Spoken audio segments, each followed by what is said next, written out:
그리고 말씀이 열리는 총회대구신학교 오늘이 57번째 강의입니다.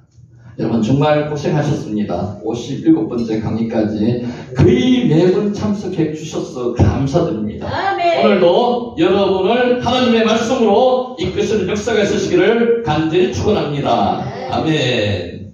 자, 오늘 요 주제로 간단하게 먼저 한번 생각해 보도록 하겠습니다.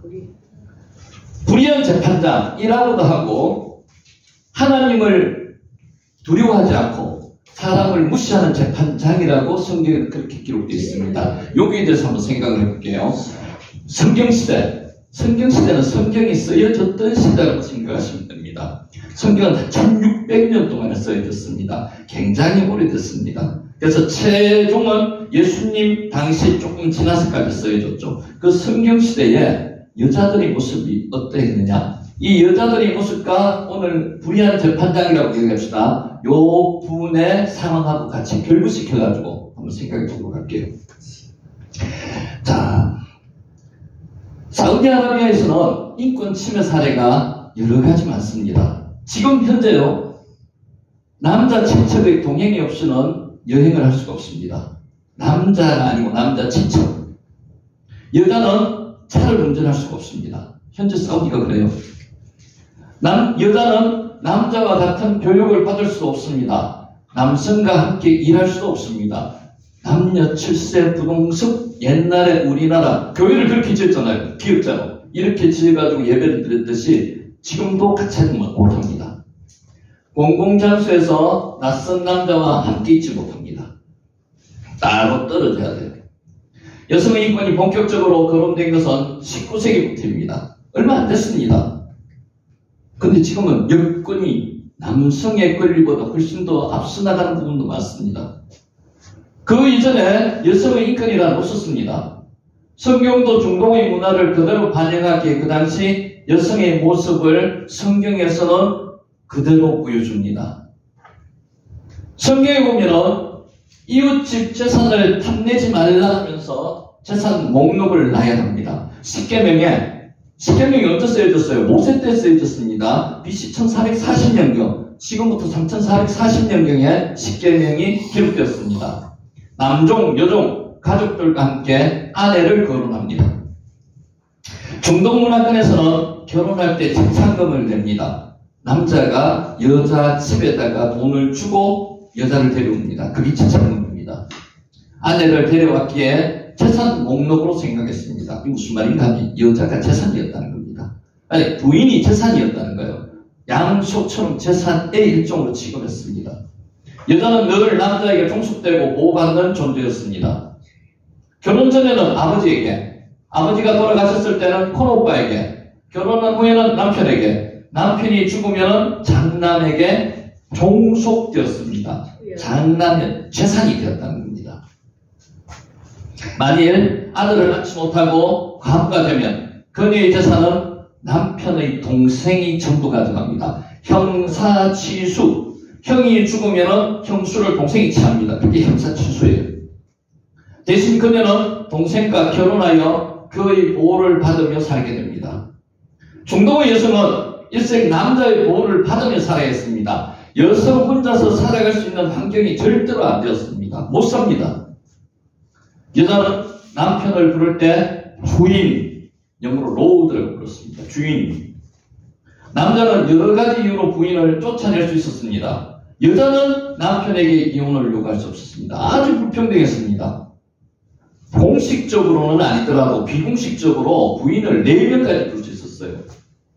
야곱의 부인이 몇 명입니까? 4명입니다.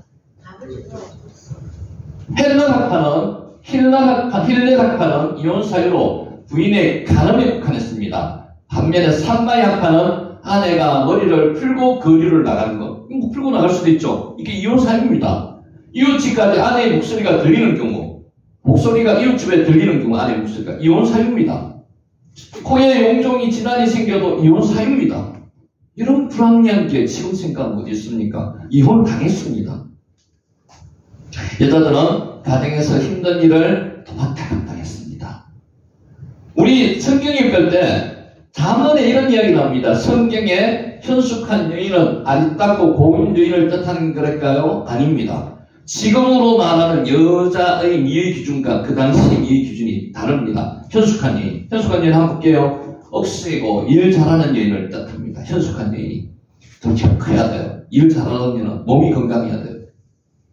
누가 현숙한 여인을 찾아 얻겠느냐? 그 값은 진주보다 더하니라. 잠언 31장 10절에 나옵니다. 그녀가 진주보다 더 귀한 이유를 11절에서부터 31절까지 설명하는데 여러분 성경 읽으면서 좀 의아했을 겁니다. 이런 분이 현숙한 여자예요. 어떤 여자? 양털과 상을 구하여서 부지런히 손으로 일하고 상인의 배와 같아서 멀리서 양식을 구해오는 여자. 새벽에 일어나서 자기 집안 식구를 위해서 음식을 준비하는 여자. 자기 손으로 돈을 벌어서 포도원을 장만하는 여자. 허리를 동인 모습은 힘차고 일하는 두 팔을 억세기만 한 그런 여자. 남자보다 더 강할 수 있습니다. 손수 물레질해서 옷을 만들어서 온 식구를 두둑히 입혀서 눈이 와도 걱정이 없는 그런 여자. 항상 집안을 보살피고 놀고 먹는 일은 절대로 없는 그런 여자. 이 여자가 현숙하대요. 잠언에 나오는 현숙한 여자가 이런 현숙한 여자예요. 정말 여인에게 요구하는 것이 너무 많아서 이런 여인이 있다면 슈퍼우먼이라 할 수 있습니다. 지금 이런 여자 있을까요? 없습니다. 그런데도 여인에게는 상속권이나 소유권이 절대로 없습니다. 매매권도 없습니다. 권리가 하나도 없습니다. 그녀가 서운한 것은 남자가 언제라도 모욕할 수 있습니다. 민수기에 그런 이야기 나오죠. 결혼을 하는 여자가 서운한 것은 남편가 누를 수 있습니다. 여자 중에서 가장 힘이 없는 여자는 자녀도 낳지 못하고 시동생도 없어서 혼자 살아야 하는 과부. 오늘 불의한 재판관에 찾아간 그 여자가 이 여자입니다. 히브리어로 과부는 알마나라고 합니다. 여기 써놨습니다. 여기 알마나. 알마나. 여기 알마나입니다. 알마나. 써놨는 거. 그 뜻은 벙어리입니다. 벙어리. 과부는 말을 못한대요. 말을 못하게 하는 거죠. 사회적인 여건상. 억울한 일을 당해도 보호자가 없으니 자기를 위해 변해줄 사람이 없다는 뜻입니다. 말을 사회적 조치가 하나도 없습니다. 남성위주의 경제체계에서 과부는 정신적으로 힘들고 괴로울 뿐만 아니라 경제적으로 더할 나위 없이 가난했습니다. 생을 지탱할 수 있는 방법이 없었어요. 그래서 사회적 약자를 과부, 고아라고 이야기하죠. 나그네 그렇게 이야기합니다. 성경은 사회의 최약자인 과부를 돌보도록 여러 가지 명령을 하였습니다. 너희 중에 분깃이나 기업이 없는 레위인과 내 성중에 거주하는 객가, 부하와 가부 그들이 와서 먹고 배부르게 하라. 그리하면 내 하나님 여호와께서 내 손으로 하는 범사에 내게 복을 주시라. 그러니까 우리가 피상적으로 하는 그 과부에 대한 것보다 훨씬 어려움이 더 많았습니다. 그때 특별히 과부를 위하여 변호할 사람이 없기에 과부의 송사를 억울하게 하는 자는 저주를 받을 것이라고 선언하였습니다. 자기 주장을 대신해 줄 사람이 과부한테는 아무도 없었습니다. 그것도 오늘 불의한 재판장에 찾아간 이 여인은 조금 다릅니다. 객이나 고아나 과부의 송사를 억울하게 하는 자는 저주를 받을 것이니라. 그렇게 될까? 모든 백성은 아멘할지니라. 신명기에 나옵니다. 시편에도 나오고요. 이사야서도 나옵니다. 누가복음 18장 오늘 저 본문입니다. 하나님을 두려워하지 않고 사람을 무시하는 재판장, 재판관을 이야기가 나옵니다. 날마다 찾아갑니다. 날마다 성경에는 자주 찾아간다고 이야기합니다. 자신의 문화를 불러달라고 여인이 이야기를 하는 게 나옵니다. 이 여인이 찾아간 사유가 정당한지 정당 안 한지에 대한 이야기는 성경은 없습니다. 그런 이야기는 일단 차지하고 매번 찾아갑니다. 매번. 보통 여자는 혼자 목적이 가지 못하면 반드시 남자가 대신 가야 합니다. 사회적인 여건이 그렇게 되어 있습니다. 그런데 이 여인은 그것을 뛰어넘었습니다. 죽기 살기입니다. 죽기 살기. 이 여인은 자신을 대신하여 송사해줄 남자가 단 한 명도 없었습니다. 보호해줄 남자가 없는 과부는 본인이 남자 역할을 해야만 했습니다. 솔직히 말하면 남자도 아니고 여자도 아닙니다. 그냥 사람입니다. 자기 생을 위해서, 자기 삶을 위해서 굳이 일까지 하는 그런 분이라고 생각하시면 됩니다. 그러므로 일반 여자들이 지켜야 할 규범과 예의에서 벗어날 수가 있었습니다. 우리말만 눈에 보이는 게 없었던 거죠. 과부는 깡패처럼 드세게 행동해도 유대사회에서는 그것을 용인했습니다. 그 당시 사회에서는. 왜? 살아갈 방법이 이 여자에게는 전혀 없기 때문에. 유대사회는 명예와 수치를 중시하는 사회입니다. 우리 성경에 보면 그런 사건이 많이 나옵니다. 가장 연약한 계층입니다. 더 이상 물러설 것이 없는 과부를 제어하는 것은 수치스러운 일입니다. 그래서 막지 못한다는 거죠. 그 과부를 제어하면 수치스러운 일을 행하게 되는 거예요. 아무도 안 막습니다. 그래서 날마다 재판관을 찾아가서 소리를 지르면서 악을 쓰는 과부를 제어할 사람은, 통제할 사람은 아무도 없습니다. 그대로 내버려 둔다는 거죠. 아무리 하나님을 두려워하지 않는 재판관이라도 그녀를 함부로 가둘 수도 없습니다. 아마 남자였다면 당장에 쫓겨나거나 감옥에 갇혔을 겁니다. 근데 과부이기 때문에 그냥 내버려 두는 거죠. 이 과부는 삶과 죽음의 경계를 뛰어넘는, 우리로 말하면 우리 전에 벼랑 끝에 선 사람이라고 말씀을 많이 했잖아요. 그런 사람이라고 보시면 됩니다. 무서운 것이 없던 그 여인은 자기의 문화를 풀어줄 때까지 멈추지 않고 간구했습니다. 자, 질문 권사님에게 제가 한번 할게요. 우리가 이 본문을 가지고 우리가 이때까지 설교를 들으면서 뭐라고 설교를 많이 들었습니까? 어떤 내용? 강참, 강하게, 자주 찾아가서 구하면 반드시 응답될 것이다. 불의한 재판관을 여인이 찾아갔을 때, 과부가 찾아갔을 때 그렇게 응해줬듯이 하나님도 그렇게 자주 찾아가서 간구하면 응해주실 것이다 라는 이야기를 많이 들었습니다. 자, 오늘 조금 더 방향을 세상을 돌릴게요. 자, 우리가 비교해야 될 편이 있습니다. 하나님과 불의한 재판관은 동일선상에서 놓고 보면 안 됩니다. 불의한 재판관은 그리 할 수 있습니다. 사람이니까 자주 찾아와서 강청하고 귀찮게 하고 하면 들어줄 수밖에 없습니다. 사람이니까. 그 재판관이 어떻다고요? 사람을 무시하고 하나님을 두려워하지 않는 그 재판관이에요. 그 재판관이라도 그렇게 합니다. 근데 시각을 조금 더 돌려서 하나님 입장에서 한번 생각해 볼게요. 예수님이 말씀을 하신 요지는 간단합니다. 사람들이 과부가 재판관을 끈질기게 괴롭혀서 청을 들어준 것에 포커스를 맞춥니다. 그러니까 우리가 이때까지 들어온 거, 강청, 자주 찾아와서 강하게 몇 번이라도 이야기하면 들어줄 수밖에 없다. 여기에 포커스를 맞춥니다.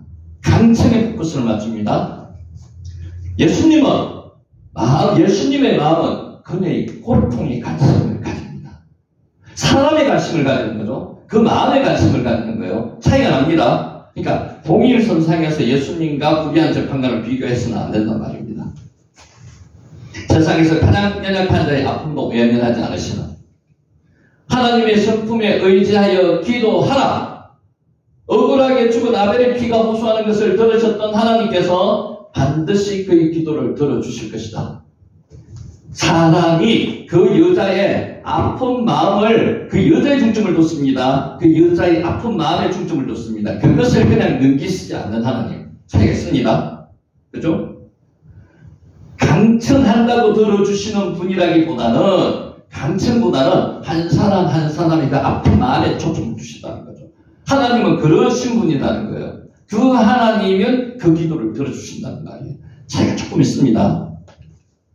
그러므로 이 말씀은 강청하는 기도가 아니라 연약한 과부의 사정을 헤아리고 돌보시는 하나님에게 포커스가 있습니다. 그러니까 하나님의 성품에 포커스가 있습니다. 하나님은 우리의 간구하는 기도, 강청이 자주 와서 이야기한다고 그 기도를 들으시기보다는 우리 한 사람 한 사람을 사랑하시기 때문에, 그 마음의 아픔을 아시기 때문에 그 기도를 들어주신다는 거예요. 차이가 조금 있습니다. 그래서 이거를 지금 이때까지 받는 시각에서 조금 달리 해서 보시는 게 괜찮습니다. 18장에 불의한 재판장에게 자주 찾아가서 자신의 원한을 풀어달라는 과부 이야기. 유대사회에서는 명예와 수치를 중시하는 사회다가 더 이상 물러설 것이 없는 과부를 제어하는 것은 수치스러우다. 아무도 제어를 안 했습니다. 불의한 재판장도 이 여인을 함부로 가둘 수가 없었습니다. 보통 사람들은 이 여인의 강청에 포커스를 맞춥니다. 자주 찾아와서 강하게 괴롭히는 거죠. 예수님은 그녀의 고통에 관심을 가지셨습니다. 사람의 관심을 가지셨습니다. 우리에게 관심을 가지셨다는 거죠. 예수님은 그녀의 고통에 관심을 가지셨습니다. 하나님의 성품, 헤세드, 사랑의 하나님, 자비의 하나님, 라카, 어머니의 자궁이라 그랬죠. 이 사랑의 하나님, 우리를 정말로 귀하게 여기시는 하나님, 차다카, 하나님의 의, 이런 것에 의해서 기도하면 반드시 기도를 들어주신다는 겁니다. 사랑, 의, 불쌍히 여기시는 하나님의 성품에 의하여 기도하여서 기도가 응답되는 우리의 복된 삶이 되시기를 예수님의 이름으로 축원하면서 이제 강의를 시작합니다. 아멘. 자, 앞에 9절부터 간단하게 리뷰하고 지나가겠습니다. 9절. 내 앞에 온 땅이 있지 아니하냐? 나를 떠나가라. 내가 자하면 나를 구하고 내가 구하면 나를 자하리라. 나를 떠나가라가 명령이 아닙니다. 제발 나를 떠나갔으면 좋겠다. 간청적인 그런 권유입니다. 권유. 족장인데 권유를 안 해도 되는데 아브라함이 하나님을 만난 이후에 사람을 보는 시각이 달라졌습니다. 아무나 그냥 막대하지 않습니다. 롯을 하나의 인격체로 대하고 위해주는 겁니다. 타라, 떠나다는 뜻입니다. 세몰은 좌, 야만은 우, 세몰, 야만. 7절, 이에 롯이 눈을 들어 요단 지역을 바라본 적 수알까지 온 땅이 물이 넉넉하니 여호와께서 소돔과 고모라를 멸하시기 전이었으므로 여호와의 동산 같고 애굽 땅 같았더라. 롯이 지금 어디서 내려보고 있는 거예요? 그 높은 곳에서 지금 내려보고 있는 거예요. 베델과 아이 사이 높은 곳에서 남서쪽을 내려보니까 물도 많고 정말로 좋아 보이는 거예요. 근데 그 롯의 시각이 어떤 시각이냐요? 여호와의 동산 같고 애굽 땅 같았더라. 지금 시선이 롯의 의식 자체가 혼미한 거예요.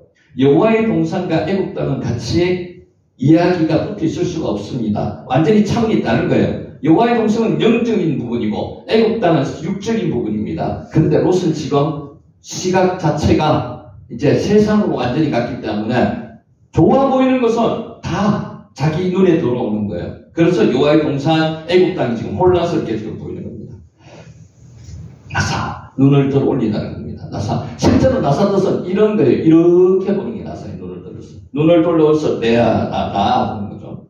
키카, 주변 지역이고요. 자, 11절. 그러므로 롯이 요단 지역을 택하고 동으로 옮기니 그들이 서로 떠난지라. 여기서 한글에서 번역 안 된 게 하나 있다 그랬죠. 롯이 택했는데 무엇을 위해서? 자기를 위해서, 그를 위해서, 롯을 위해서 택했다는 거예요. 롯을 위해서. 요거 하나는 더 의미가 충분히 풍성해집니다. 자기를 위해서 요단 지역을 택하고 아브라함을 위해서 택했는 게 아닙니다.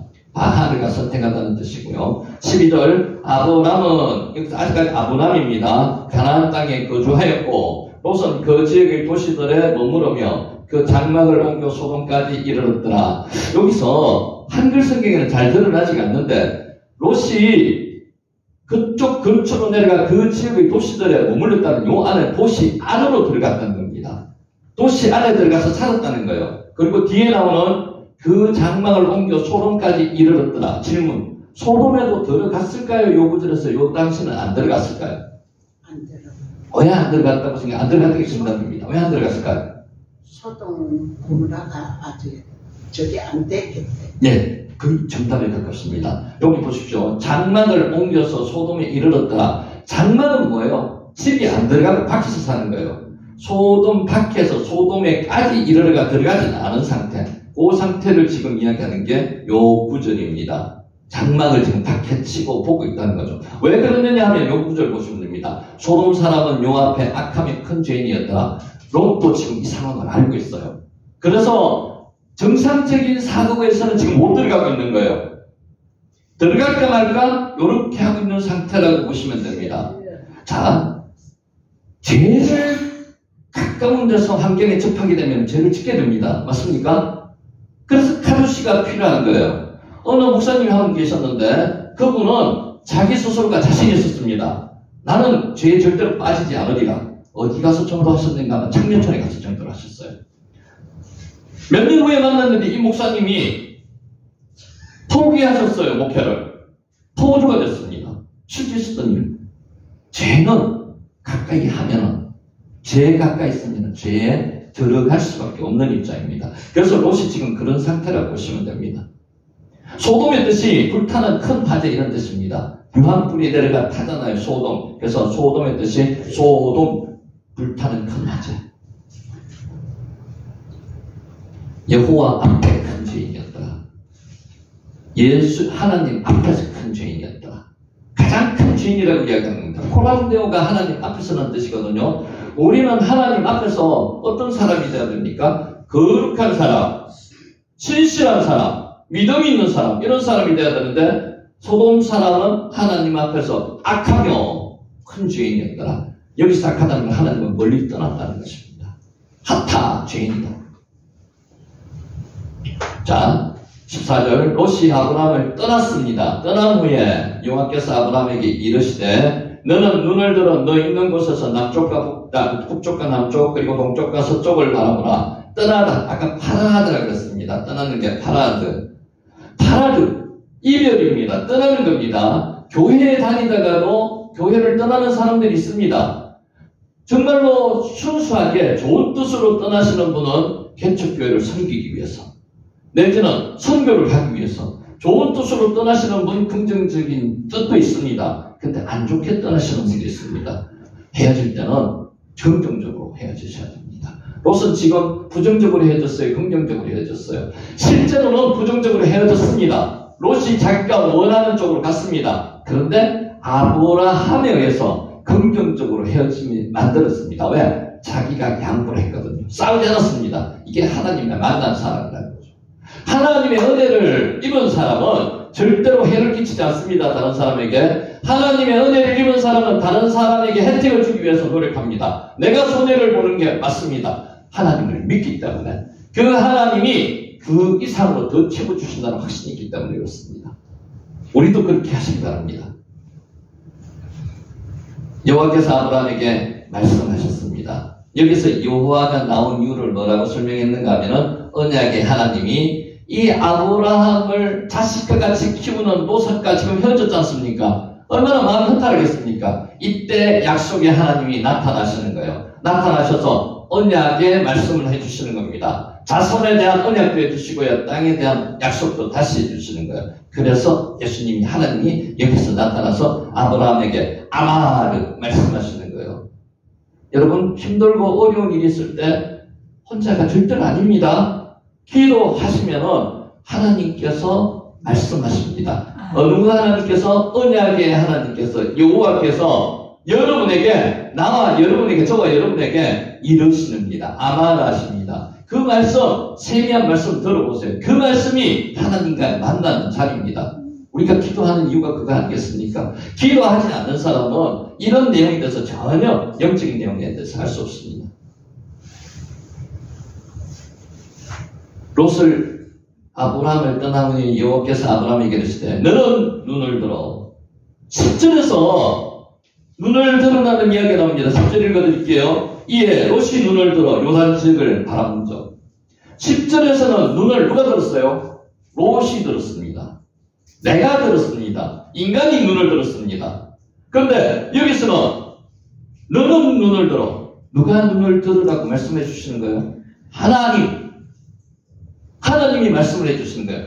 두 개를 정말 절묘하게 대비를 시켜놨습니다.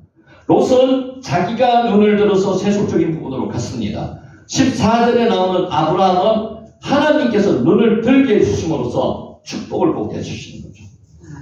차이가 엄청납니다. 하나님께서 눈을 들게 해주시냐, 내 스스로 눈을 드느냐 차이가 있습니다. 눈을 들어 하나님을 봐야 되고요. 그 하나님께서 눈을 들어가지고 세상에 축복을 보여주신다는 거죠. 기도하면 이런 역사가 일어납니다. 아멘. 라아, 바라본다는 게 다시 설명할게요. 라아, 바라본다는 거는요, 세밀히 면밀하게 관찰한다는 것입니다. 우리는 세상을 라아하면 안 됩니다. 세상을 라아하면 세상에 더 좋은 게 좋은 것처럼 보여요. 아담이 하와가 선악과를 라아했을 때 선악과가 먹음직도 부함직도 탐스럽게 보이기도 했습니다. 세상을 라아하는 게 아니고 하나님을 라아하셔야 돼요. 그러면은 하나님께서 은혜와 축복을 주시는 거죠. 은혜를 지켜주시는 겁니다. 그 하나님을 아시는 게 기도입니다. 아멘. 나아에 대해서 설명했고 15절 보이는 땅을 내가 너와 내 자손에게 주리니 영원히 이르리라. 지금 아브라함에게 보이는 땅을 주시겠다는데 이거는 영적으로 해석을 해야 됩니다. 실제로 보이는 것은 얼마 안 됩니다. 육안으로 보이는 것은 미리 약속을 하셨어요. 가나안 땅을 주시겠다고. 보이는 모든 것, 내가 보고 있는 모든 땅, 눈에 보이는 것 외에도 추가로 가나안 땅 전체를 주시겠다는 거고요. 요거는 영적으로 해석을 하면요, 지금 앞으로 현재 보이는 육적인 땅만 아니라 영적인 가나안 땅까지도 이야기하는 겁니다. 그 가나안 땅이 어디예요? 천국입니다. 천국. 하늘나라입니다. 그것까지 지금 약속하시는 거예요. 중요한 것은 영원히 주겠다는 겁니다. 영원히. 올람. 영원. 여러분, 영원히 정말로 시간의 끝이 없는 영원입니다. 한순간 우리가, 그러니까 살아있을 때까지 주겠다. 아니에요. 영원히 주겠다는 거예요. 천국에 가서까지 주겠다는 거예요. 그게 영원입니다. 영원. 자, 이 육적인 영혼도 있고요. 영적인 영혼도 있습니다. 육적인 영혼이 때문에 2000년 동안 AD 70년에 이스라엘이 멸망을 했습니다. 티투스 장군에 의해서 예루살렘 성이 무너졌습니다. 이스라엘이 없어졌어요. 그 이후로부터 이스라엘 나라는 존재하지 않았습니다. 없어요. 나라가 없어요. 그래서 거기 누가 가서 살았습니까? 팔레스타인인이 가서 살았어요. 지금 팔레스타인 거주하고 있었잖아요. 그죠? 근데 1948년 5월 14일 날 정말로 소름 끼치게도 이스라엘 나라가 거기 들었었어요. 이게 육적인 영혼입니다. 영혼. 이스라엘 나라가 어떻게 거기 들었었을까요? 우리는 일제 36년 후에 나라를 해방해가지고 1948년에 들었었잖아요. 같은 1948년에 AD 70년에 타사에 파괴되었던 이스라엘이 나라가 들었었어요. 이게 육적인 영혼입니다. 영원.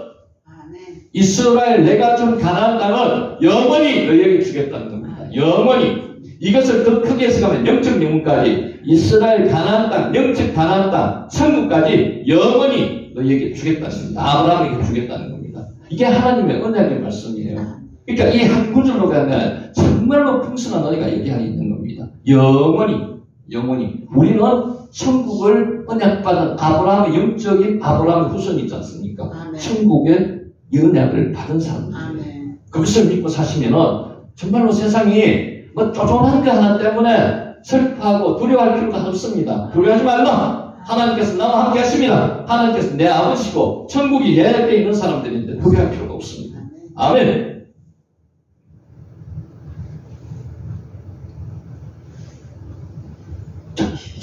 나탄 주라는 뜻이고 오늘 들어갈게요. 네. 15절 보이는 땅을 내가 너와 내 자손에게 주니니 영원히 이르리라. 이 영혼이 올라함이라고 했죠. 아드 올라함. 아드 올라함. 영원까지. 아드까지거든요. 영원까지. 이 영혼은 우리가 측정할 수 없는 영혼입니다. 하나님께서 주신 유업의 땅이 아브라함과 그 후손에게 주어질 시간적 범위를 가르쳐주면 영원까지. 포에버. 영어로 포에버가 영원입니다. 말 그대로 끝이 없이 계속되는 시간 이야기하는 겁니다. 본문의 표현대로 하면 아브라함과 그의 후손들은 가나안 땅을 계속해서 영원히 소유했어야 됩니다. 아까 앞에서 설명했듯이 그것이 AD 70년에 나라가 망하면서 없어졌습니다. 그래서 전 세계에 퍼졌습니다. 유대인들이. 그런데 그 퍼졌던 유대인들이 1948년부터 모여들기 시작했습니다. 나라가 그렇게 생겼습니다. 그래서 지금도 그 나라를 지키기 위해서 팔레스타인하고 하마스하고 전쟁을 하고 있는 겁니다. 하나님께서 주신 나라라는 거죠. 하나님께서 주신 나라. 천국은 어떤 나라예요? 하나님께서 영적인 후손, 아브라함의 후손이 우리에게 주신 나라라는 겁니다. 그 나라를 우리는 당연히 동경하며 살아야 되는 거죠. 그냥 소설 속에 나오는 그런 나라 절대는 아닙니다. 말씀 속에 언약이 있는 나라예요.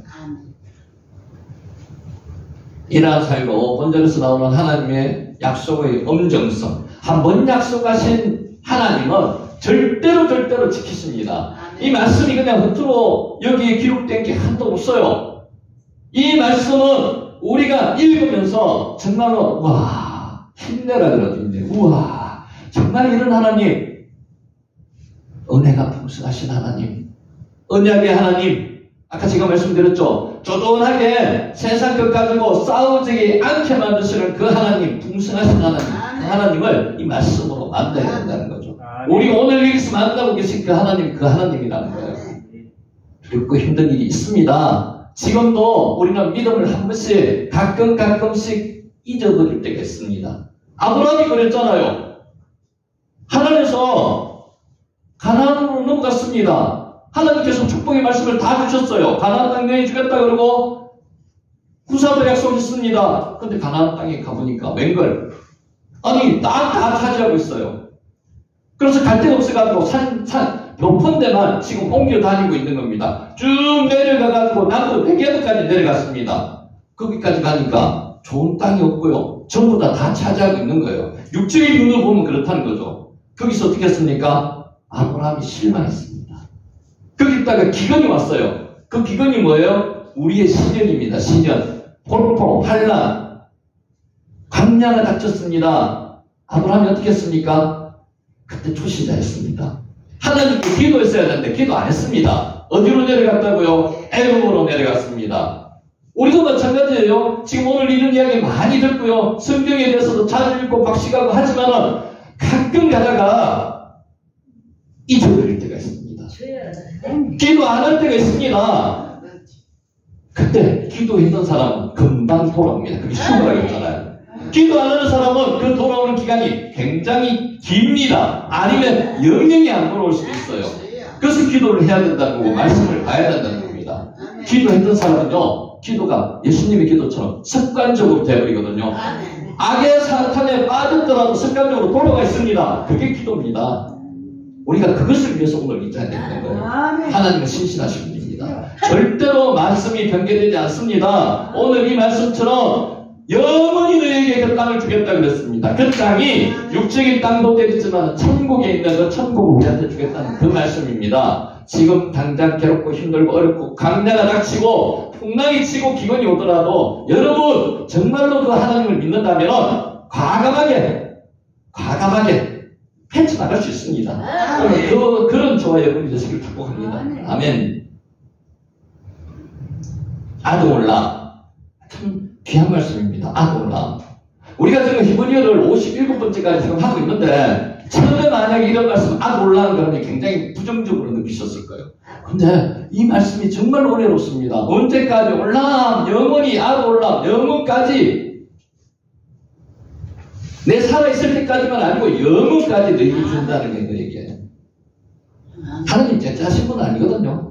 굉장히 통이 넓습니다. 큽니다. 본문의 묘사를 육적인 아브라함의 후손인 경우에도 문자적으로 엄중히 성취된 걸 봤잖아요. 이스라엘이 성취되었습니다. 이스라엘 나라가 생겼습니다. 주시겠다 했는 그 나라를 2000년 되면요. 나라가 망해도 몇십 번을 망합니다. 그런데 그 하나님 그 약속을 지키시면서 뚝 갖다가 이스라엘을 만들어 놓았지 않습니까? 그것을 보라는 거예요. 육적인으로만 이루어지는 게 아니고 영적으로도 이루어지는 것을 앞으로 살면서 보라는 겁니다. 영원히 이릅니다. 영원까지. 아도올람. 때로는 불확실한 긴 기간을 가르치는 경우에도 사용되고 있습니다. 이러한데 영원이라고 번역되는 히브리어 올람의 어원과도 조화된다고 볼 수 있습니다. 올람의 뜻이요. 숨기다는 뜻도 있습니다. 깨닫지 못하게 하다는 뜻도 있습니다. 인간의 눈에는 감추어진 시간을 의미한다고도 볼 수 있습니다. 하나님의 시간 안에 있다는 거죠. 카이로스의 시간 여러분 아십니까? 크로노스의 시간은 우리가 째깍 흘러가는 시간입니다. 2024년 2월 1일 지금 현재 이 시간 10시 40분 이게 크로노스의 시간입니다. 카이로스의 시간은요 하나님의 시간입니다. 하나님께서 정한 시간이에요. 요셉이 술 맡은 관원장의 꿈을 해몽을 하고 그대로 감옥에 있었습니다. 2년이 되고 뭘 했습니까? 바로가 꿈을 꿨습니다. 그 꿈을 해몽하기 위해서 요셉이 감옥에서 나왔는 거예요. 그게 하나님의 시간이라니까요. 하나님은 그때까지 기다리셨습니다. 요셉이 30분까지 기다렸다는 거죠. 오늘 여기 우리 본문에 나오는 아브라함과 롯과 헤어지는 게 그냥 어떤 감정의 충돌로 헤어지는 게 아니에요. 하나님의 시간입니다. 카이로스의 시간입니다. 이 하나님의 시간은 성경에 참 넘칩니다. 예수님이 이 땅에 오셨어요.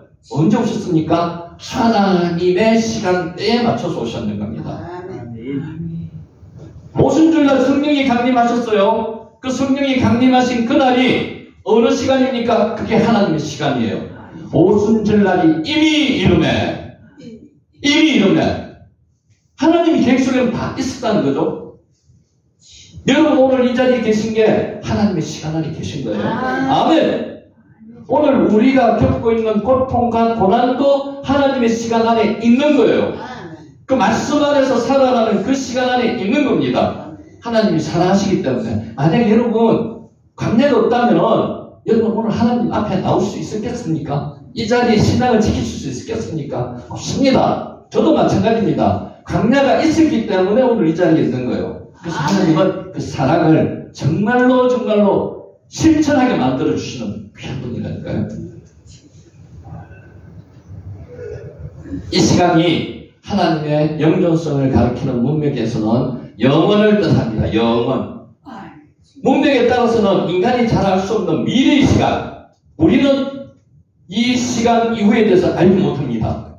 알려고 노력해서도 안 되고요. 하나님의 섭리 안에 있는 겁니다. 이 시간, 이게 영원의 시간입니다. 이게 감추어져 있는 시간이죠. 의미도 알 수 없습니다. 의미할 수도 있습니다. 본문이 바로 그런 경우입니다. 하나님의 시간은 감추어져 있습니다. 아멘. 마지막 때가 아무도 알 수 없습니다. 아버지만 알고 계시거든요. 근데 그것을 안다고 하는 사람들이 자꾸 나타납니다. 전부 다 사입이고 가짜입니다. 그래서 말씀 안에서 우리가 분별할 수 있습니다. 사입이를 말씀 안에서 분별할 수가 있습니다. 말씀을 조금만 들어가면 분별할 수 있는데 그 사람들이 또 방법이 있죠. 눈을 가리고 시작하거든요. 처음에는 진리인 듯한 내용만 가르칩니다. 그리고 조금씩 가르치다 보면 뭐가 나옵니까? 이만희가 보혜사가 되는 거예요. 그것을 아멘하고 믿습니다.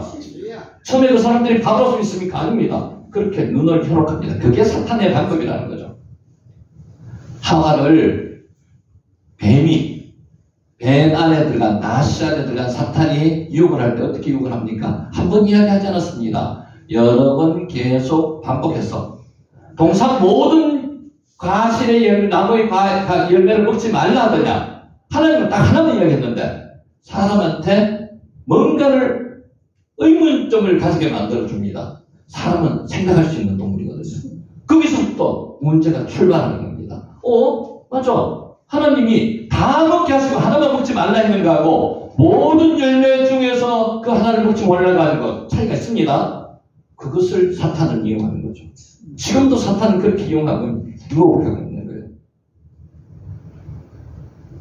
아무도 모릅니다. 하나님의 시간 안에 있습니다. 그 하나님의 시간, 우리는 하나님을 믿기 때문에 그 시간은 우리는 정말로 불안하고 그런 시간이 아닙니다. 기대되는 시간이죠. 아멘. 아브라함의 후손들이 하나님을 저버렸을 때 이방인이 그 땅을 점령하게 된 것이나 그리스도를 배척했을 때 그 땅에서 유대인들이 추방당한 것도 북문과 전혀 부조화를 이루지 않습니다. 하나님은 시간 안에 다 계산이 돼 있었어요. 바벨론 70년 포로 생활할 때 돌아올 것이라고 예레미야 선지자한테 미리 말씀을 하셨듯이 하나님의 시간 안에 우리는 째깍째깍 승리 안에서 지금 흘러가고 있는 사람들입니다. 아멘. 히브리어 용례로 볼 때 이러한 이해도 가능한 것을 염두에 두는 한편 본절의 약속인 영적 아브라함의 후손인 우리 성도들에게도 영적으로 계속 지금 성취돼가고 있는 것임을 여러분 믿으시기 바랍니다. 아도올람 한번 해보세요. 아도올람 굉장히 어렵습니다. 아도올람 언제까지? 영원까지. 아멘. 김추자 변사님 지금 몸이 좀 불편하시더라도 이제 오늘 힘을 얻으세요. 아멘. 16절 내가 내 자손의 땅의 티끌 같게 하니 사람이 땅의 티끌을 능히 셀 수 있을 텐데 내 자손을 세리라. 못 센단 말입니다. 티끌 셀 수 있는 사람 있습니까? 왜 사무티? 내가 하리니. 누가 한다고요? 하나님께서 하신다고요. 하나님께서. 왜 사무티? 내가 하겠다는 겁니다. 네가 하겠다고 자꾸 나서지 말라는 거예요. 네가 하겠다고 나서면은 뭔가 사고가 일어납니다. 아브라함이 지가 하겠다고 그래가지고 기근이 들었을 때 애굽으로 내려가면 사고가 일어났잖아요. 기도 안 했잖아요. 기도하고 하나님이 하실 때까지 기다린단 말이에요. 기도하면 하나님께서 방법을 알려주십니다. 지혜를 주십니다. 그리고 이 뜻이 내가 줄 것이다. 왜 사모티가 그런 뜻입니다. 숨이 두다는 뜻이거든요. 두다. 사람의 지위에 임명하다. 새로운 관계를 수립하다. 변화를 일으키다. 특정한 목적을 위해서 따로 구별하다. 이게 숨입니다. 하나님께서는 왜 사모티? 오늘 우리한테 이야기를 하십니다. 내가 하겠다. 내가 하겠다니까 잠시 있어봐. 내가 하겠다. 너희들이 나가서 싸워봐야 너희들은 져. 내가 하겠다. 사탄과 이길 자신 있어? 없어요. 내가 하겠다. 누가 하겠다? 내가 하겠다. 내가. 왜 사모티? 내가 하겠다. 아멘. 자, 이 단어가 다양한 뜻이 있습니다. 하나님께서 아브라함의 자손들을 특별과 같이 하시겠다는 본절의 의미는 단지 숫자의 증가만을 의미하는 게 아닙니다. 교육도 시키겠다는 거고요. 영적으로 강하게 담대하게 만들겠다는 그런 뜻도 지금 포함되어 있습니다. 왜 사모티? 하나님이 아브라함에게 많은 자손을 주시는 것은 따로 구별하시며 새로운 관계를 수립함으로써 하나님의 백성으로 만들겠다는 의미까지 내포하고 있는 겁니다. 단순하게 숫자만 많게 하겠다는 그런 뜻이 아니겠다는 거죠. 오늘 이 자리가 하나님의 백성을 만들기 위해서 하나님의 말씀이 전파되는 자리지 않습니까? 이렇게 만드시겠다는 겁니다. 몸이 힘들고 나오기 싫어도 억지로 나오셨으면 오늘 하나님의 말씀으로 위로받으시기 바랍니다. 이유가 있습니다. 오늘 이 자리에 오게 하신 이유가 있어요. 그죠? 아멘 하시죠? 저도 마찬가지입니다. 막 힘들고 어렵고 오늘 하루는 좀 쉬어야 되겠다 이런 생각도 듭니다만은 나와서 말씀을 전함으로 말미암아 하나님의 말씀으로 재건해 받는 거예요. 똑같습니다. 우리도 마찬가지. 송집사님 그렇게 생각하시죠? 아멘 받으시기 바랍니다. 아멘.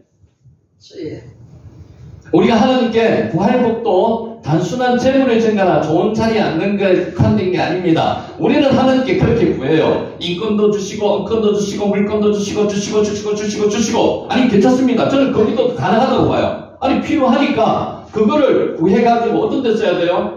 하나님의 사업에 쓰면 돼요.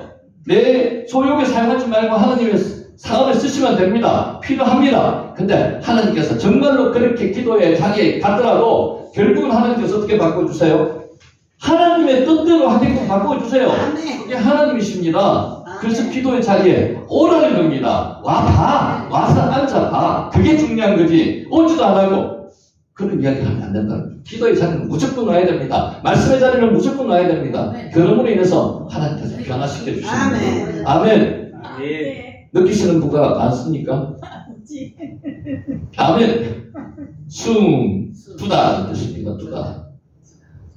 내가 내 자손에게 이 땅의 특별같이 하리니 사람이 땅의 특별을 능히 쓸 수 있을진데 내 자손들이 다 못 센다 말입니다. 그만큼 숫자상 많게 해주겠다. 숫자만 많게 해주는 게 아니고 하나님의 자녀로 만들어주겠다는 그런 말입니다. 자, 아파르. 우리 요금하고 이번 시간 이제 한 시간 조금 쉴게요. 아파르 많이 들어봤죠? 아파르가 뭡니까? 아파르 민 아다마. 사람을 뭘로 만들었습니까? 흙으로 만들었죠. 그 흙에 동물을 만들 때는 아다마라고 만들었습니다. 그냥 흙입니다. 사람은 뭘로 만들었어요? 아파르. 흙에 먼지로 만들었어요. 사람은 분해하면 먼지예요, 먼지. 아파르입니다. 왜 아파르라는 단어를 썼을까요? 그만큼 연약한 존재라는 뜻이다. 동물은 사람보다 연약하지 않습니다. 사람은 연약합니다. 어떻게 먼지로 사람을 여러분을 만드셨을까요? 기적입니다. 그죠? 그게 하나님이세요. 그렇게 만드신 분들이 여러분입니다. 근데 여러분 하나하나가 전부 다 글작품이에요. 글작품이지 않습니까? 그 글작품은 누가 만드셨다고요? 하나님이 만드셨다고요. 사람의 원재료는 뭐라고요? 아담의 원재료는 아파르입니다. 아파르 민 아담아. 흙에 먼지로 사람을 만들었다는 거예요. 동물은 아다마를 만들었습니다. 그만큼 사람은 섬세하다는 뜻이 될 수도 있습니다. 연약하다는 뜻도 될 수 있습니다. 사람은요, 하나님 의지하지 않으면 살 수 없는 존재라는 뜻이기도 합니다. 그런데 사람은 자기 잘나면서 자기 혼자서 잘 살아가려고 노력하는 사람이 엄청 많다는 거죠. 어떤 때 그런 교만적인 생각이 나와요? 잘 나갈 때 돈도 많고 명예도 있고 힘도 있고 권력도 있고 이때 자기는 하나님이 필요 없는 거예요. 부자들 하나님 잘 믿기 힘든 이유가 부자가 자꾸 못 가는 게 아닙니다. 부자도 정말로 그 재산을 하나님의 뜻에 따라서 하나님 사명에서 사용할 때는 천국 갈 수 있습니다. 갑니다. 왜 못 가요? 천국 깨끗한 부자가 되면 돼요. 근데 보통의 부자들이 그렇게 되기가 힘들다는 말입니다. 삼성의 이건희 회장이 24종가 재산이 있답니다. 재산이 그 정도 되면 세지 못합니다. 근데 하나님은 참 공평하세요. 많은 재물을 가진 사람, 많은 재능을 가진 사람, 학식이 많은 사람, 명예가 많은 사람은요, 하나님 일찍 데려가세요. 보통 보면 그렇습니다. 아깝다는 생각이 들고, 아깝죠? 그만큼 많이 모아놨는데. 근데 재물도 별로 없고, 명예도 별로 없고, 별로 세상에 이득도 못 끼치지만은 하나님 앞에 열심히 기도하고 하시는 분들 오래오래 사시면서 기도 열심히 하시게 만들어주는 경우가 많습니다. 그게 하나님이 공평하신 하나님이에요. 많은 재산을 가지고 있으면 뭐 할 겁니까? 창고 지어가지고 재산을 많이 축적하고 모아놓으면 뭐 할까요? 오늘 저녁에 주님께서 불러가 가시면 그만이다. 근데 재물에 대해서 너무 관심을 가지시면 안 됩니다. 베푸셔야 됩니다. 풀어야 됩니다. 풀면은요 더 많이 축복을 주십니다. 이게 하나님의 방법입니다. 아파르 티끌같게 하시는 거. 아파르 티끌같게 하십니다. 제 가루 모래가 아파릅니다. 하나님께서 당시 아들 하나도 없던 늙은이에게 그 자손을 땅에 있는 모든 티끌같게 하리라는 약속을 주시면 너무 풍성한 하나님의 말씀입니다. 자, 다시 한번 보세요. 하나님은 아들도 하나도 없습니다. 근데 하나도 씨가 없는 상태에서 하나님 어떻게 만들어 주신다고요? 티끌같게 많게 만들어 주신대요. 여러분 이거 조심하셔야 됩니다. 이 말씀이 축복의 말씀이 엄청 풍성합니다. 근데 이 말씀을 잘못 받으면 오늘 이렇게 될 수 있습니다. 아브라함은 여기서 훈련이 잘 됐어요. 많이 티끌같이 주시는 말씀을 그대로 믿었습니다. 이걸 못 믿는 사람은 방향을 잘못 잡을 수도 있다는 말씀입니다. 여러분 이 말씀, 성경 말씀을 그대로 믿으셔야 됩니다. 아브라함은 이런 면은 닮으셔야 됩니다. 이 말씀에 상처받고 말씀 때문에 교회를 안 나오시는 분도 많습니다. 버트란트 러셀이라는 분이 있었어요. 영국의 철학자인데 무화과나무 저주하는 거 내용 아시죠? 무화과나무에 잎만 무성하고 열매가 없는 거예요. 그러니까 예수님이 열매를 찾다가 그 무화과나무에 열매가 없으면서 그 성경에는 저주하셨다고 되어 있습니다. 저주가 아니고 심판입니다. 저주하셔가지고 그 다음날 가서 보니까 그 나무가 말라 죽었더라. 이 내용 때문에 그 머리 좋고 그 현명한 사람이, 학식이 많은 사람이 이런 하나님이면 나는 안 믿겠다. 그래가지고 기독교에 대해서 반감을 가지신 분이 엄청 많습니다. 아니 실제로 말씀을 잘못 이해하는 경우가 엄청 많습니다. 생각보다는 우리가 유대인의 생활상도 정확히 알지 못하면서 그 당시 풍습도 정확히 알지 못하면서 그 무화과나무의 습성도 정확히 알지 못하면서 함부로 판단하면 안 된다는 거죠. 오늘 말씀도 그렇습니다. 하나님께서 그냥 풍성하게 말로만 대단치 않으신다는 그런 뜻으로 생각하시면 안 돼요. 이 말씀을 그냥 그대로 아브라함처럼 믿으면 그게 내한테 복이 된다는 거죠. 판단하시려고 하시기보다는 믿으려고 노력하시기 바랍니다. 자, 우리 10분 가셨다가 두 번째 시간 하겠습니다. 고맙습니다.